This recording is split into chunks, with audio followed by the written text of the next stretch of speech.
Ladies and gentlemen, welcome back to the first match of SCL5 on day 2. We've got Verge against No Boundaries. No Boundaries here have brought the single unbanned Marauder, the Paladin. They've also got 2 Armageddons, an EOS, and a bunch of frigates, a few assault frigates, 3 normal frigates, a very heavy neuting setup, a lot of drone-based setup, potentially very good against another Paladin. Going to be a bit interesting here against the Verge setup though. Yep, and on the Try the Verge setup, we've got a triple Slefner setup with a Scimitar, 2 Moas, a Harpy, and 3 Merlins, going really heavy on the DPS side of things. Yep, I think we're going to see a very quick rush in here. There's no logistics here on No Boundary setup either, so those Geddons are probably going to be a weak point of the team. They're going to have a decent buffer, but their local tank isn't going to be especially strong. The EOS as well, potential weak point. That's for only link ship there, so they might go for that to try and take it out quickly. At the same time, that Paladin's going to have to try and hit that Scimitar from across the field if it wants to stop reps. Otherwise, those Sleipnir is going to have their own tank, plus the Scimitar's tank's massive tank there. I don't think we'll be able to break them. The frigates are diving in, and we have Curator 2s out for no hold. Yeah, so we're starting to see a bit of damage being applied. Teams looking like they're probably going to be trying for frigates first, although nothing under any real threat just yet. And there's a micro jump drive from the Paladin of Morwen Logan, who has jumped out way away from the fight. Yeah, very interesting choice here. He has got pulse fit and he's going to have a range bonus from both a Bastion, which he is now entering, and from his own ship, so he will be able to hit from across the field. But he's put himself very, very far away from that Scimitar. Although the Scimitar surprisingly close to Paladin, so Paladin's made good use of his micro jump there. Yeah, it seems like he's leapfrogged the entire front line of the Try the Verge team and is now going right for their Scimitar, which is taking heavy damage. However, an Enyo from the opposing team is also down. This is in addition to another frigate, and Sakura Nihil's Armageddon is dropping rapidly.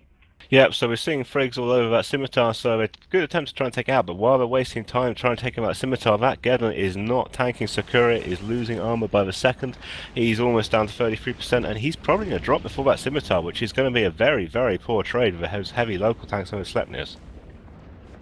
Yeah, the lack of logistic ship is really coming back to haunt No Boundaries here. They are not able to sustain the damage coming off Try the Verge at all.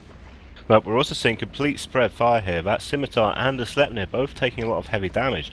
So they're both repping at the same time. If they'd be able to focus on a single ship, they might be able to get one of those two down by now. That is a but that second Scimitar is still alive. activation of the micro jump drive. He is now right on top of these ships.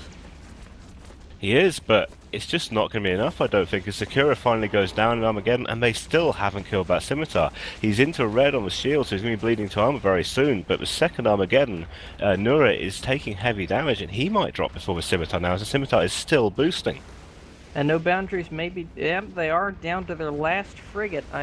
If that frigate goes down, and that Paladin is the last thing standing, it's going to find itself awfully hard-pressed to kill any of the smaller ships on Try the Verge team. Yeah, I don't know how the Scimitar's still repping it. It almost looks like he caught a reload at some point, or if he was just being very, very careful and not being able to apply enough damage. He's out of armor, but he is still repping shield, and that Paladin just cannot take him down, while fire is still being put onto one of the Sleipnirs. I believe he is close enough to the Paladin now that he is mostly sig tanking that damage. Not all of it, as you can see, he is getting chunked somewhat, but I think it's enough that his shield booster is going to be able to hold. He may die, but he might be the last ship to die. Yeah, you're right. He is sig tanking, and with all those frigates gone down as well, that tackle's gone off him. So initially, when Paladin micro jumped, he was at decent optimal. There's a bunch of tackle on the Scimitar, and they were hitting him fairly hard. But that tackle cleared off now. The Scimitar is bleeding shield and almost armor again. He's just holding in here, but he's still surviving as the EOS is starting to go down. And with the EOS down, you're seeing damage on the Scimitar taper off dramatically. And I believe he is out of charges, though. I think that Scimitar might just go down. It looks like he's being neutered by that Paladin too, so he's going to be having a hell of a lot of trouble here staying up, but he might just have enough. It might even be those warriors that finish the Scimitar off at this rate, but he might also get a reload in time, and it's now just the Paladin and the Merlin left. Like, the Paladin's going to be able to tank well, but against 3 Sleipnirs, I don't think it's going to be enough.